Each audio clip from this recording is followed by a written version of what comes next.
All right, get ready, because this deep dive, well, it's taking us to an unexpected place. Oh, Yeah, we're going to be looking at entrepreneurship, okay. but from the perspective of the Israelites and their journey through the desert, Interesting. as described in Exodus chapter 16 through 18. Okay. So you might be thinking, what does wandering around in the desert thousands of years ago have to do with starting a business today? Right. But trust me, the parallels are there. I'm intrigued. Yeah. And I think, it's fascinating how we're always looking for the latest business trend or, the hot new guru to follow. Right. But sometimes the most profound and timeless lessons can Yeah. be found in these ancient stories and historical events. I agree. Okay, so let's jump into some of this desert wisdom. First up, resilience. Okay.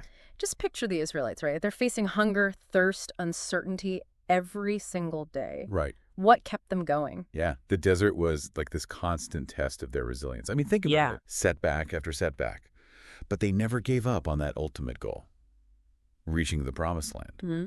And that ability to just adapt and persevere, I mean, that's a powerful lesson for any entrepreneur. I see what you mean. So how can we, as modern entrepreneurs, cultivate that kind of, unwavering determination? Well, it's got to start with recognizing that challenges are just part of the game. Mm-hmm. Markets change, you get competition, unexpected obstacles pop up all the time. Yeah. Just like the Israelites, we need to build that inner strength Yeah. to keep moving forward when things get tough. It's like that saying, fall 7 times, stand up 8. Exactly. But how did the Israelites actually demonstrate this resilience, like in practical terms? Well, one of the most vivid examples is the story of manna. They were literally starving. Right. And then, seemingly out of nowhere, there's food. Manna from heaven. What's the takeaway there for entrepreneurs? I mean, it sounds kind of like a miracle, not something you can really plan for in a business. Right. But think of it as a metaphor. It's about that power of innovation and creative problem solving. Mm-hmm.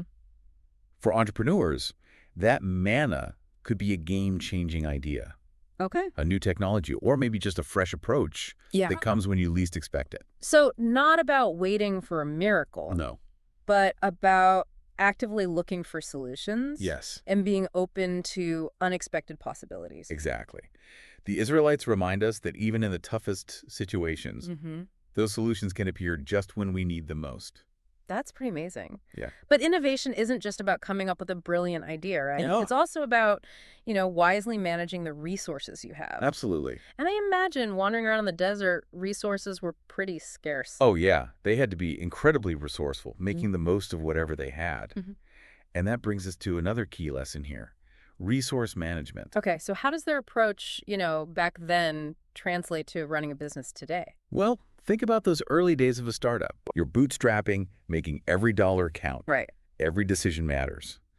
The Israelites faced a similar situation. Okay. And even though the manna was, well, a divine provision, there were clear instructions on how to gather it, how to use it. Interesting. They were told to collect only what they needed, Oh, okay. to avoid waste, Wow. and to plan carefully. That sounds a lot like the lean startup methodology. It is. It's all about not overspending, Yeah. not hoarding resources, Right. and, just maximizing what you have. Being a good steward of, well, everything. Your capital, your time, your team. Exactly. Like the Israelites in the desert, it's about operating efficiently and sustainably. Okay. So we've got resilience, innovation, and being resourceful. What other entrepreneurial gems can we unearth from this desert journey?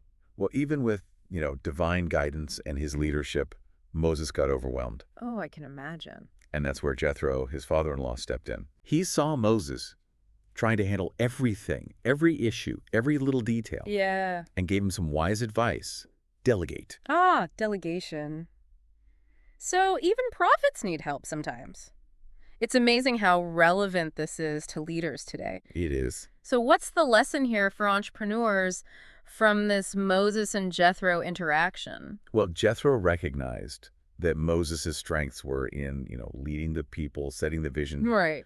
inspiring them to keep moving. By handing off those smaller tasks, Yeah. Moses could focus on his best skills and let others contribute. So it's not about trying to do everything yourself. It's about having a great team Yes. and trusting them to handle things. Exactly. And delegation isn't just about lightening your workload, Right. It's about building a more sustainable operation. something that can scale. It's realizing you don't have to and really shouldn't do it all yourself. Right. It's about using the collective strengths of your team, Hmm. building a system where everyone contributes, their unique skills and expertise.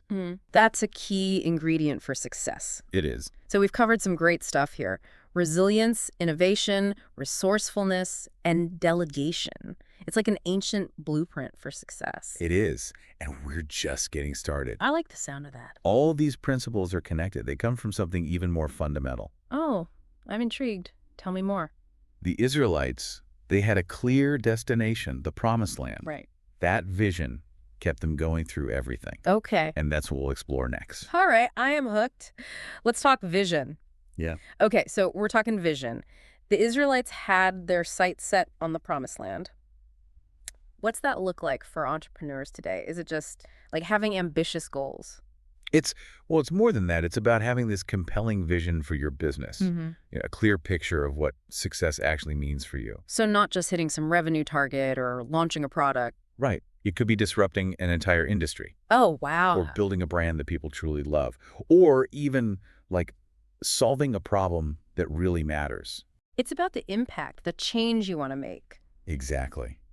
It needs to be something that really gets you going. Yeah, that keeps you motivated. Yeah, something that keeps you going when things get tough. Think about those Israelites wandering for 40 years.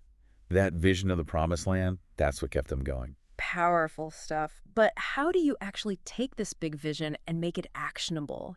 Break it down into steps. It can feel overwhelming. It starts with, understanding your why. Why are you doing this? What problem are you solving? What kind of legacy do you want to leave? I like that. Once you have that clear purpose, Yeah. it's so much easier to make decisions, Yeah. to stay focused on what matters. So it's like purpose-driven entrepreneurship. Exactly. When you're connected to that purpose, Yeah. that vision becomes your guiding principle for everything. It's like, I don't know, it becomes your compass. It is. Yeah. Pointing you in the right direction, even when things are uncertain. Even when the path is like totally unclear. Exactly. And just like a compass, it helps you navigate those, inevitable storms. Stay on course to reach your destination. Yes. Okay, so we've talked about resilience, innovation, resourcefulness, delegation, and now the importance of having this clear vision. These ancient lessons feel so relevant today. It's amazing. It really is. Even though it was thousands of years ago. Right. Those challenges, those principles, they're applicable to anyone building a business today. It's like we've got this ancient treasure map. I like that. But I'm curious, how do all these pieces actually fit together? That's where things get really interesting. These aren't just isolated ideas. They work together. Like a framework. Exactly. A framework for sustainable success. Okay, I need an example.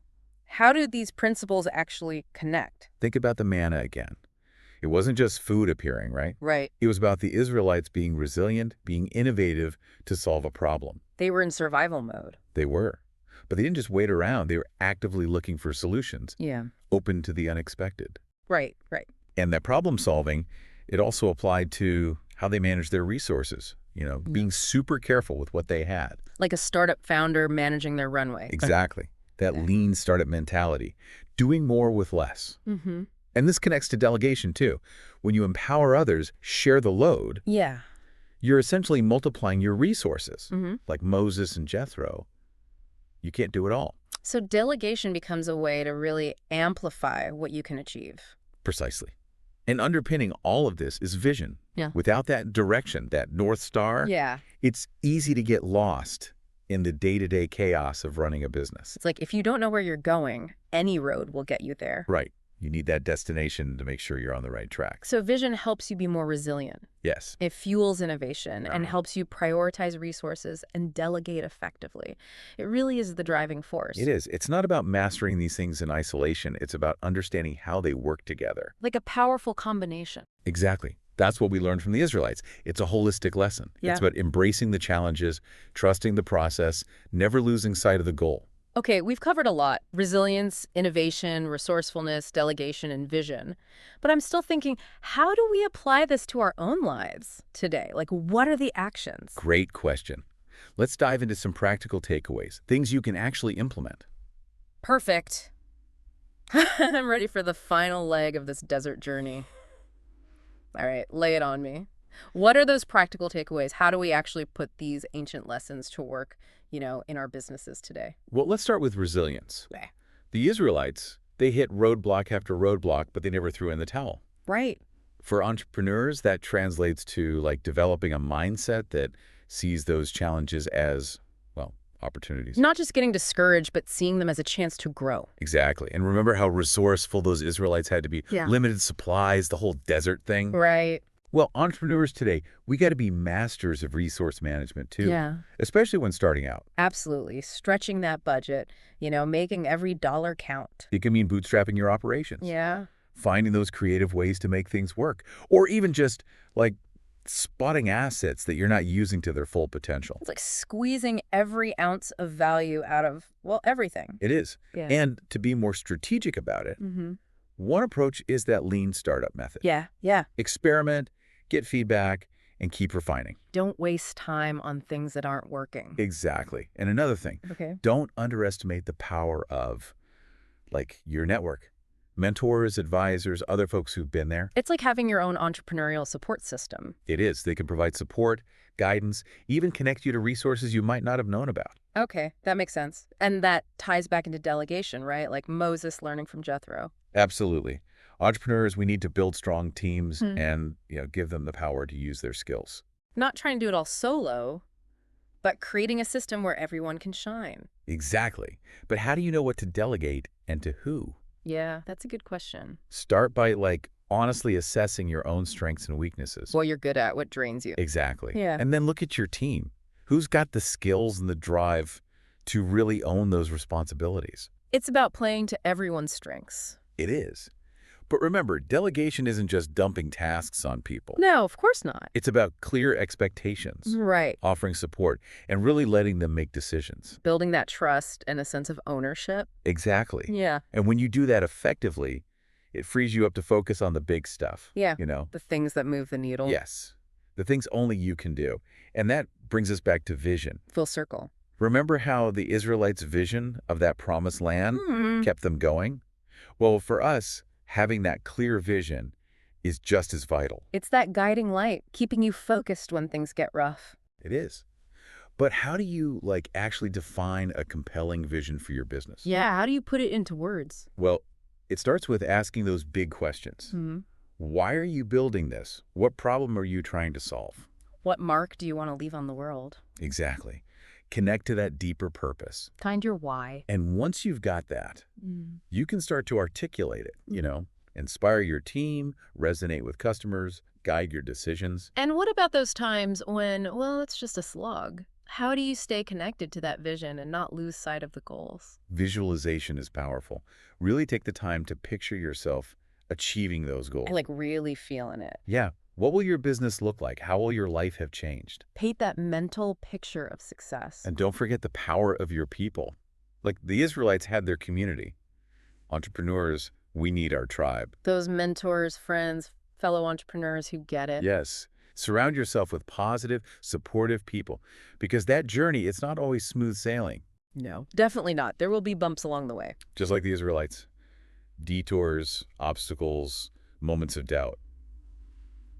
But they got there. They never gave up on the vision. And they kept adapting. So as we wrap up this deep dive into desert wisdom, what's the big takeaway? Yeah, what have we learned? We've learned that sometimes the best lessons come from the most unexpected places. Like an ancient story about desert wanderers. Right. But by, looking beyond the usual business stuff, Yeah. exploring history, personal stories, even we can find fresh perspectives, timeless insights, things that can help us on our own journeys. It's about being open to learning wherever it comes from. It is. And remember, the Israelites' journey, it wasn't just about reaching a place. Right. It was about growth, resilience, the power of a shared goal. It's the same for entrepreneurs today. Building a business, it's not just about the numbers. It's about creating something meaningful, making an impact. Exactly. It's about leaving your mark on the world. Well said. This deep dive has been incredible. Who knew we'd find so much wisdom in the desert?